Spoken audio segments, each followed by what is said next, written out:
नमस्कार, Haryana at 9 PM news channel में आप सभी का स्वागत है। आइए आपको कराते हैं खबरों से अपडेट। खरगोदा के प्रताप स्कूल में बुधवार को राष्ट्रीय महिला आयोग सदस्य राजुल देसाई ने एक cyber security awareness seminar for youth कार्यक्रम का आयोजन किया, जिसमें स्कूल के छात्र छात्राओं को साइबर सिक्योरिटी अवेयरनेस से संबंधित विभिन्न जानकारियां मुहैया करवाई। उन्होंने बताया कि अगर साइबर क्राइम होता है तो उसकी शिकायत कहाँ दी जाए, साइबर क्राइम कैसे होता है, इस बारे में शिकायत कहाँ की जाती है, ये भी बताया। राष्ट्रीय महिला आयोग सदस्य डॉक्टर राजुल देसाई महिला आयोग गुजरात की मेंबर भी रह चुकी हैं। वे डेसा गुजरात लॉ कॉलेज के प्रिंसिपल भी हैं। यही नहीं, डॉक्टर देसाई बेटी बचाओ बेटी पढ़ाओ अभियान के राष्ट्रीय स्तर पर कार्य कर चुकी हैं। डॉक्टर राजुल देसाई के पिता भी समाज उत्थान के कार्य कर चुके हैं। स्कूल के टॉपर मेधावी छात्रों को उन्होंने सम्मानित किया, जिनमें नैन्सी, साक्षी, नितिका, लीजा को सम्मानित किया गया। इस मौके पर मॉस्को से वुशु में गोल्ड मेडल लेकर आई खिलाड़ी अपर्णा को सम्मानित किया गया। इस मौके पर हरियाणा महिला आयोग की सदस्य सोनिया अग्रवाल, प्रिंसिपल धर्म प्रकाश, द्रोणाचार्य अवॉर्डी ओम प्रकाश, कोच सहित विभिन्न समाज सेवी उपस्थित रहे। इस मौके पर कोच ओम प्रकाश दहिया, प्रिंसिपल धर्म प्रकाश आर्य, सोनिया अग्रवाल, जयवीर गहलावत ने उनका स्वागत किया। के बारे में आज Pratap Singh memorable senior secondary school में जो खास करके गर्ल्स स्टूडेंट्स के लिए नाउडेज जो साइबर क्राइम्स इंक्रीज हो रहे हैं, तो साइबर सिक्योरिटी हम बच्चों को इंस्ट्रूमेंट इलेक्ट्रॉनिक डिवाइस तो दे देते हैं, लेकिन इसके लिए क्या क्या सतर्कता हमें रखनी चाहिए और सिक्योरिटी के लिए हमारा लीगल मैकेनिज्म क्या है, गवर्नमेंट ने किस तरह से सिक्योरिटी का पूरा मैकेनिज्म डेवलप किया है। So we have to know कि what is the legal provisions and cyber laws also. So आज मैं हमारे बच्चों के साथ साइबर सिक्योरिटी के रिगार्डिंग सोशल मीडिया में क्या करना चाहिए, किस तरह से सोशल मीडिया की वेरियस एप्लीकेशंस का यूज़ हमें करना चाहिए और क्या सतर्कता रखने की भी आवश्यकता है। पर्टिकुलर पेरेंट्स और स्कूल टीचर्स को भी किस चीज़ों के लिए बच्चियों पे खास ध्यान रखना चाहिए, और अगर कहीं साइबर क्राइम बनता है तो तुरंत ही हमें साइबर सेल में साइबर पोर्टल जो है भारत सरकार का, अदरवाइज राष्ट्रीय महिला आयोग में भी ऑनलाइन या ऑफलाइन कंप्लेन कर सकते हैं।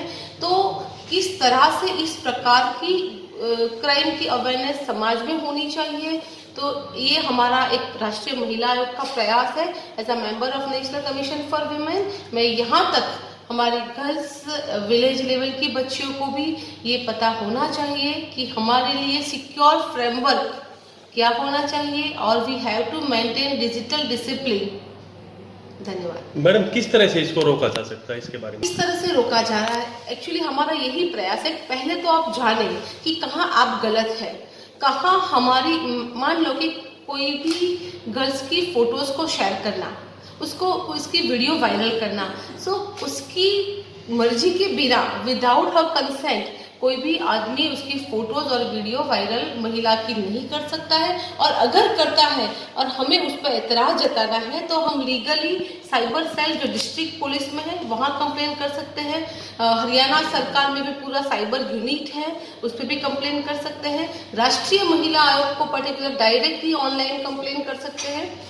सेकेंड कि कैसे रोका जाए, तो आईपीसी सेक्शन 354 ABCD जो अमेंडमेंट अभी हुआ है, और इंफॉर्मेशन टेक्नोलॉजी एक्ट 2000 की भी जो सेक्शन 66, 67, 68 किसी की प्रोफाइल हैक करना, फोटो मूव करना, हमारी इंफॉर्मेशन जो है उसकी चोरी होना, कहीं ना कहीं महिलाओं की सुरक्षा के लिए जो भी अपराध है और वो इलेक्ट्रॉनिक फॉर्मेट पे होता है, तो ये गलत को गलत कहने की हिम्मत हमें होनी चाहिए। और वो हिम्मत देने के लिए आज मैं बच्चों के बीच आई हूँ। तो इस प्रकार काफ़ी सारे प्रावधान भी हमारे देश में कानून के तौर पर भी हैं, जिसकी आज हमें इंफॉर्मेशन देनी है।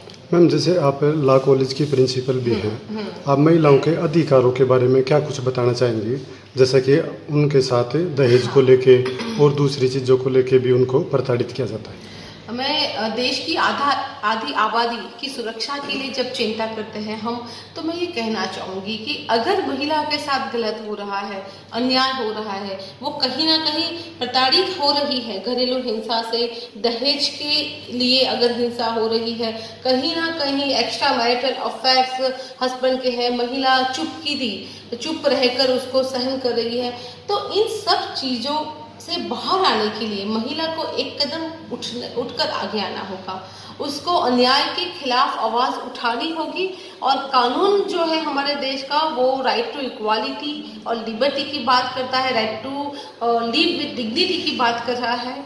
तो अगर हमारी महिलाएं गलत को गलत कहने की हिम्मत नहीं रखेगी तो किस तरह से जो गवर्नमेंट तक ये बात पहुंच पाएगी। इसलिए मैं सभी महिलाओं को ये मैसेज देना चाहती हूँ कि अगर उनको पुलिस थाने तक नहीं जाना है, कहीं ना कहीं एक सोशल स्टिग्मा है रेप्यूटेशन की वजह से, तो वो राष्ट्रीय महिला आयोग में ऑफलाइन या ऑनलाइन कंप्लेन कर सकती है। महिला आयोग उनके साथ है, उनको न्याय दिलवाने के लिए उनके लिए महिला आयोग फाइट करेगा। वो चाहे गवर्नमेंट मैकेनिज्म होगा, कोई ऑफिसर्स के खिलाफ हो या व्हाटएवर कोई सेलिब्रिटी के खिलाफ हो, लेकिन महिला को हिम्मत से आगे आने की जरूरत है, जागरूकता की आवश्यकता है। मैडम, कई जगह पे दुल्हन ने बारात को वापस लौटा दिया सिर्फ इसलिए कि दहेज मांग रहे थे, उसको आप किस नजरिए से देखते हैं? नहीं, दहेज लेना और दहेज देना वो गुनाह है। मुझे लगता है कहीं ना कहीं अभी भी हमारी पितृ प्रधान समाज व्यवस्था जो है वहाँ आज भी ये दूषण अगर है तो इसके खिलाफ बच्चियों को, हमारी महिलाओं को सबसे पहला सगाई या शादी के प्रसंग पे शुरुआत से ही मना करना चाहिए कि यहाँ कोई दहेज की डाउरी की जो है मतलब कि रिक्वेस्ट नहीं होनी चाहिए और देना भी नहीं है। तो ये एक कम्युनिकेशन जो अगर स्वस्थ तौर पे अपने कौटुंबिक तौर पे किया जाए तो मुझे लगता है कि ये दूषण जो है उसको हम दूर कर सकते हैं। अदरवाइज ये जो बैड प्रैक्टिसेस अभी सोसाइटीज़ में चालू है उसके खिलाफ आवाज़ उठाने की आवश्यकता है, क्योंकि कानून तो उसके खिलाफ है ही, लेकिन कानून की अमलवारी जहाँ होती है वहाँ तक प्रॉपर इंफॉर्मेशन नहीं पहुँचती है। दैट्स वाई कहीं ना कहीं ये सब अभी भी समाज में बैड प्रैक्टिसेस चल रही है।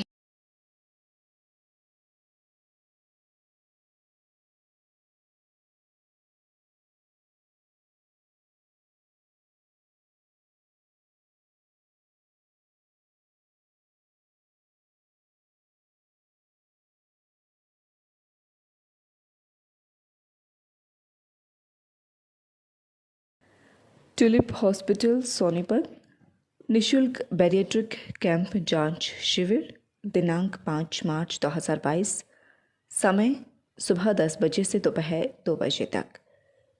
कैंप में सेवाएं, डाइटिंग प्लानिंग, बैरिएट्रिक सर्जरी की जानकारी, बैरिएट्रिक सर्जन से सलाह, BMI, मोटापा कम करने के तरीके, फ्री ECG, शुगर की जांच, ब्लड प्रेशर की जांच।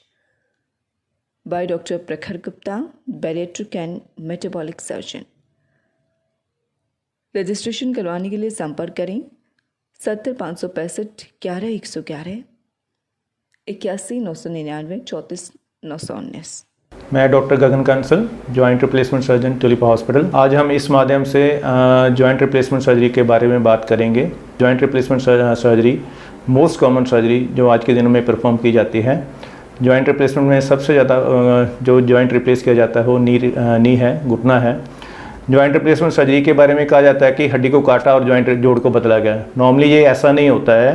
नॉर्मली होता क्या है, हम जो हड्डी जोड़ में 3 हड्डियां जोड़ बनाती हैं, फीमर, टिबिया और पटेला। फीमर का जो लास्ट पार्ट है, जो पार्ट खराब हो जाता है, उसको काट के स्मूथ कर देते हैं। दोनों हड्डियों के पार्ट को काट के स्मूथ कर देते हैं। उस पे लगातार खबरों से बनी रहने के लिए चैनल को लाइक, सब्सक्राइब और शेयर जरूर करें। धन्यवाद।